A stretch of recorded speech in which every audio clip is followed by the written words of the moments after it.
Hello students, this is Prabhakar sir and today we will do a very important practical session for class 11th and the topic is spherometer. तो बच्चों as you can see this is our practical lab and class 11th में अगर आप हैं तो today we will do a very important session.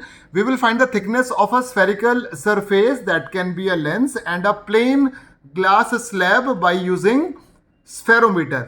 तो हम पहले स्फेरोमीटर देख लेते हैं. हम इससे अब किसी भी चीज़ की मैं आपको बता दूं, एज यू कैन सी बच्चों, दिस इज अ लेंस. इस लेंस से हम लोग आज क्या करेंगे, इस लेंस की हम लोग आज थिकनेस फाइंड करेंगे, how thick this lens is. And also I do have a glass slab. As you can see ये ग्लास स्लैब है. अब ये कितनी थिक है हम इसकी थिकनेस भी आज ऑब्टेन करेंगे bye the help of this very important device. And this device is called as a spherometer. So let's begin the experiment. First of all, we have to find the least count of the spherometer. तो मैं आपको बता दूं, least count करने के लिए सबसे पहले हम स्फेरोमीटर को उसकी 3 लेग्स पे प्लेस करेंगे. जैसा कि आप देख पा रहे हो, सबसे पहले स्फेरोमीटर हमने रख दिया है on a smooth horizontal table. आप प्रेफर करो कि इसके ऊपर कोई ग्लास हो तो बहुत अच्छी एक्यूरेसी आएगी. नहीं भी है तो आपका table must be very very horizontal. आपने कुछ नहीं करना, उसको एक स्मूथ हॉरिजॉन्टल सरफेस पे रख देना है. इस तरह से रखना है कि सर्कुलर स्केल का जीरो मैं आपको फोकस करके दिखा रहा हूं. एज यू कैन सी, देखो सर्कुलर स्केल का ये वाला जीरो कोइंसाइड करना चाहिए पिच स्केल के जीरो के साथ, राइट. तो बच्चों स्फेरोमीटर में 2 स्केल्स होते हैं. आप देख पा रहे हो 2 स्केल होते हैं इसके पास. ये वाला स्केल होता है सर्कुलर स्केल और ये वाला स्केल होता है पिच स्केल. सबसे पहले आपको स्फेरोमीटर में क्या करना है, आप सर्कुलर स्केल का जीरो देख पा रहे हो, ये जीरो पिच स्केल के जीरो के ठीक सामने होना चाहिए, उसको कोइंसाइड करना चाहिए. हो गया. उसके बाद अब हम इसका लीस्ट काउंट निकालेंगे. बच्चों कैसे निकालना होता है लीस्ट काउंट, आप देख पा रहे हो मैं सर्कुलर डिस्क को यहां पर 4 बार घुमाऊंगा, पूरे कंप्लीट रोटेशन दूंगा. तो this is my first rotation, this is my second rotation, zero को मैं वापस जीरो पे लेकर आ रहा हूं. This is my third rotation and this is my fourth rotation. तो अब मुझे क्या करना है, मैंने इसको 4 बार घुमाया है. अब मैंने देखा कि 4 बार रोटेट करने के बाद जो पिच स्केल पे डिवीजन आ रही है वो कितना नीचे आ रही है. देखो अगर आप देख पा रहे हो बच्चों, तो ये सर्कुलर डिस्क पिच स्केल के 4 डिविजन्स के पास आ रही है. तो distance moved on the pitch scale is 4 millimetre and the number of rotation are also 4. तो यहां से अब हम ऑब्टेन करेंगे इसकी पिच, राइट. पिच हम कैसे निकालेंगे मैं आपको दिखा देता हूं. पिच हमने कैसे निकाली, distance moved was 4 millimetre and the number of rotation was also 4. So our answer is 1 millimetre. Least count का फॉर्मूला होता है बच्चों pitch upon number of division on the circular scale. आप एज यू कैन सी, मैं आपको दिखा देता हूं, सर्कुलर स्केल पे 100 डिवीजन्स बने हुए हैं. तो आपने क्या करना है, आपको ये करना है कि पिच के ऊपर 1 मिलीमीटर था, 100 डिवीजन से डिवाइड करना है and your least count is 0.01 millimetre. तो आप ये स्क्रीनशॉट लेके बच्चों नोट कर सकते हो. ये ऑलमोस्ट सारे जितने भी स्फेरोमीटर आपके स्कूल में होते हैं सबका लीस्ट काउंट अप्रॉक्सीमेटली सेम ही आता है. This is very important observation, you can note it.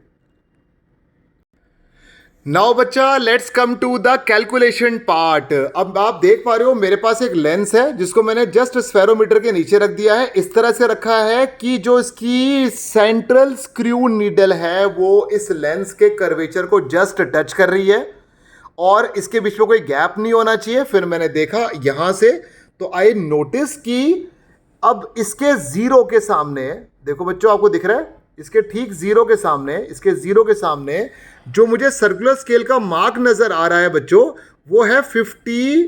देखो मैं आपको जूम करके दिखाता हूं, 50 और 60 के बीच में एक डिवीजन आ रही है.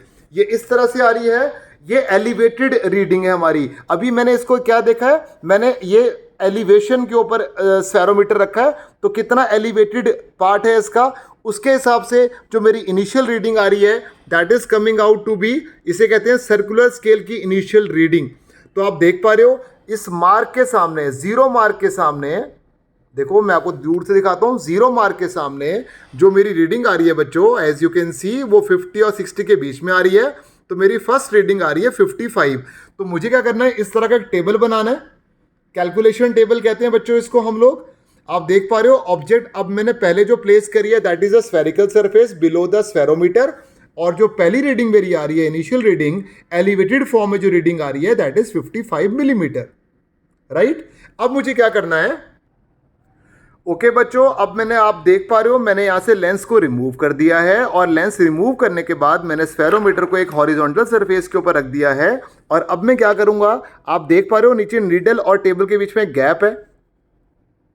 अब इस गैप को मुझे यहाँ पे धीरे धीरे रिमूव करना है। इसके लिए मैं क्या करूंगा, स्फेरोमीटर को अब इसके मिडल स्क्रू को धीरे धीरे धीरे धीरे धीरे धीरे अनवाइंड करूंगा, इस तरह से टच करूंगा कि जो सेंट्रल स्क्रू है वो जस्ट इस हॉरिजॉन्टल सरफेस को टच करे। तो जैसे ही वो हॉरिजॉन्टल सरफेस को टच करेगा बच्चों, मैं अब इसको यहां रोक दूंगा, राइट। रोकने के बाद मैंने क्या किया, अब मुझे रीडिंग देखनी है कि अब जो रीडिंग आ रही है, फाइनल रीडिंग जो आ रही है वो कितनी आ रही है, that is approximately as you can see बच्चों 90 के आसपास आ रही है। आप क्लियरली देख पा रहे हो 90 आ रही है। तो 90 की रीडिंग अब मैंने यहां फाइनल रीडिंग की फॉर्म में लिख दी है। क्लियर हो गया। और जब मैं इसे टर्न कर रहा था 90 तक लाने में, तो मैंने 1 कंप्लीट रोटेशन इसको दिया, तो नंबर ऑफ रोटेशन इज 1। इसके बाद अब हम x की वैल्यू निकालते हैं which is the number of disc scale divisions. x का फॉर्मूला होता है a को 100 में ऐड करके, अगर वो b की वैल्यू a से ज्यादा है तो आपको नीचे वाला फॉर्मूला यूज करना है, b की वैल्यू अगर a से कम है तो आपको ऊपर वाला फॉर्मूला यूज करना है। तो I am using a formula here 100 plus a minus b, my a is 55, b is 90, तो my x value is 95 millimetre. इसे हम कहते हैं number of division, number of disc scale division in incomplete rotation की value. Now the most important part, the main formula for the calculation of spherometer is very very important बच्चों।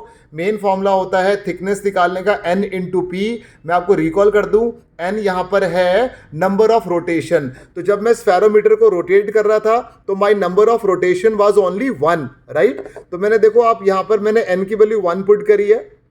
p here is called as pitch, and मैं आपको बता दूं pitch मेरी 1 millimetre आ रही थी यहां पर, तो मैंने यहां पर पिच की वैल्यू 1 पुट करी है। x इज वेरी क्रूशियल, जो हमने अभी निकाला 65, तो x की वैल्यू मैंने 65 पुट करी है। And you remember least count was 0.01 millimetre, तो मैंने यहां पर लीस्ट काउंट की वैल्यू पुट करी है। एंड इन सब को पुट करने के बाद जो थिकनेस, जो हाइट ऑफ दिस लेंस आ रही थी, देखो बच्चों ये लेंस है, इसकी जो थिकनेस आ रही है वो आ रही है 1.65 मिलीमीटर, दैट इज 1.65 मिलीमीटर। इसी h की वैल्यू से आप इस लेंस का रेडियस ऑफ कर्वेचर भी निकाल सकते हो। अगर आपको स्कूल में कराया होगा तो आप उसका भी फॉर्मूला नोट कर सकते हो। अगर आपके पास h है, अगर आपके पास इसकी थिकनेस है, तो आप इसका रेडियस ऑफ कर्वेचर बहुत ईजीली निकाल सकते हो। अगर आपको एक्सपेरिमेंट समझ में नहीं आया है तो हम एक बार फिर से इसको वेरीफाई करते हैं, but this time for a glass strip. Okay students, तो now I am again repeating the experiment for the glass strip. आप देख पा रहे हो मैंने एक ग्लास स्ट्रिप रखी है नीचे, और उसी के ऊपर सेम स्फेरोमीटर प्लेस किया है, और मैंने उसको इस मिडल स्क्रू को उतना ही टच किया है कि इसके स्ट्रिप और स्क्रू के बीच में कोई गैप ना रहे। मैं उसको एक पेपर से भी वेरीफाई कर सकता हूँ, राइट। फिर अब मुझे रीड करनी है अगेन द सेम वैल्यू। जैसे मैंने आपको कहा था सर्कुलर स्केल पे हमें 2 रीडिंग्स लेनी होती है, एक होती है इनिशियल रीडिंग, एक होती है फाइनल रीडिंग। इनिशियल रीडिंग लेने के लिए मैंने इसको जस्ट अभी टच किया हुआ है, ये एलिवेटेड रीडिंग है, और इसकी रीडिंग जो मेरी आ रही है आप देख पा रहे हो 80 और 90 के बीच में कहीं आ रही है, और 80 और 90 के बीच में जो रीडिंग आ रही है I can take it approximately 85।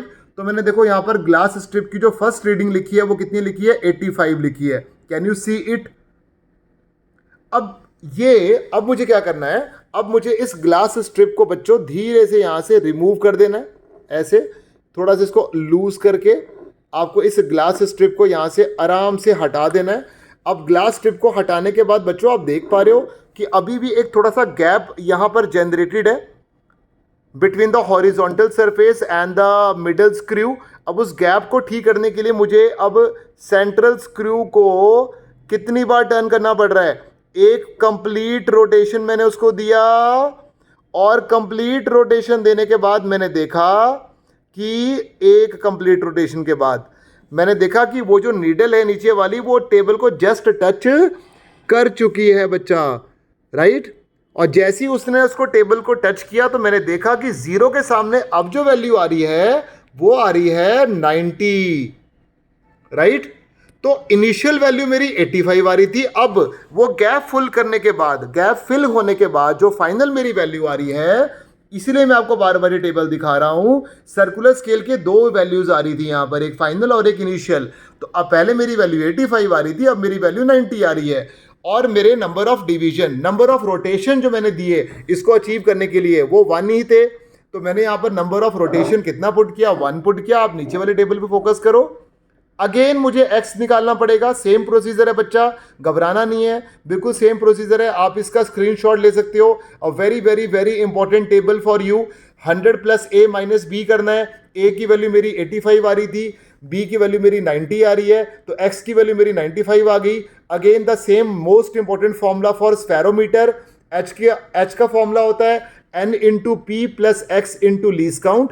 n होता है नंबर ऑफ रोटेशन, जो मुझे पूरा करने में एक रोटेशन देना पड़ा इसको, एक रोटेशन मैंने इसको दिया था अगर आपको याद होगा तो। और P होता है बच्चों यहां पर, P होता है यहां पर, मैं आपको फिर से दिखा दूं, P होता है पिच विच वाज 1 मिलीमीटर, वो भी मैंने यहां पुट किया। देखो पिच की जगह मैंने यहां 1 मिलीमीटर पुट किया। X की वैल्यू मेरी 95 आ रही थी, मैंने पुट कर दी। Least count as I know मेरा लीस्ट काउंट 0.01 ही है, मैंने फिर से यहां लीस्ट काउंट पुट किया। और सारा सॉल्व करने के बाद आ गई ग्लास स्लैब की थिकनेस। ठीक है बच्चों, तो आप देख पा रहे हो, this is a very very important experiment for you. Thickness से आप मेरा कैमरा भी देख सकते हो, बट इस ग्लास स्लैब की थिकनेस जो हमने निकाली है, एज यू कैन सी, ये ग्लास स्लैब कितनी थिक है by the help of this spherometer. The thickness of this glass slab is 1.95 into 10 की power -3 metre. So that's all. I hope आप फिर से एक बार स्फेरोमीटर देख लो बच्चों। स्फेरोमीटर ऐसा होता है, इसका लीस्ट काउंट हमेशा याद रखो, इसका लीस्ट काउंट 0.01 मिलीमीटर होता है। और इससे हम क्या क्या निकाल सकते हैं बच्चों, इससे हम निकाल सकते हैं किसी भी बहुत छोटी सी चीज की thickness. It can be a very thin glass slab, as you can see. इसकी थिकनेस वैसे बहुत छोटी होती है, हम नॉर्मल स्केल से नहीं निकाल पाएंगे, तो इसकी थिकनेस के लिए हमने यूज किया a very important device, and this device is spherometer. And we have also obtain the thickness and the radius of curvature of this lens, and इसकी थिकनेस भी हमने स्फेरोमीटर से निकाली। तो this was the aim of our today's practical. आप पढ़ सकते हो, इसको नोट कर सकते हो, मैं इसकी पिक्चर आपसे शेयर कर देता हूं। आई होप आपको ये वीडियो पसंद आया होगा। So that's all. I am Prabhakar Verma from Mass Physics Education for You.